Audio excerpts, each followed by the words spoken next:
In today's video, I'm going to teach you Docusign, how it works, and how to use Docusign in 2026. Step-by-step tutorial, 5 minutes.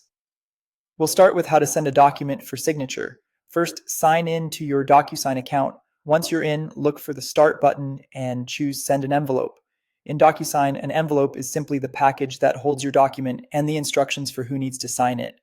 Upload your file from your computer or pull it in from cloud storage if that's where it lives. PDFs and Word documents work great. Make sure the correct version is attached before you move on. Next, add your recipients.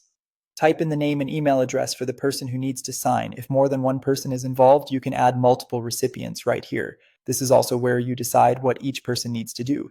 Choose actions like needs to sign for people who must sign, or receives a copy for anyone who just needs the finalized document. If you want people to sign in a specific order, arrange them in the order you want their emails to go out.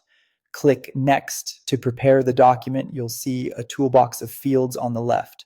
Drag and drop the signature field where you want someone to sign. Add a date field so the signing date is captured automatically, and drop in text fields if you need someone to type in information like a title or address. Double check that each field is assigned to the correct recipient. The recipient, color, and name will show you who it's for. Take a moment to zoom in and make sure fields line up neatly with your document's lines. When everything looks good, click Send. Docusign will deliver the envelope to your recipients and track the progress for you. Now let's switch to the signer's experience so you know what they'll see. The recipient opens the Docusign email and clicks Review Document. On the consent screen, they check the box agreeing to use electronic records and signatures, then click Continue.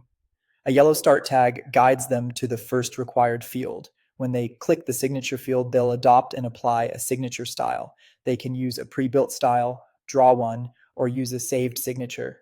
They follow the prompts through any additional fields. When all fields are complete, they click Finish at the top or bottom of the page. Docusign confirms the document is complete, and each recipient gets a copy. As the sender, you'll see the status update in your account and can download the finalized timestamped document anytime.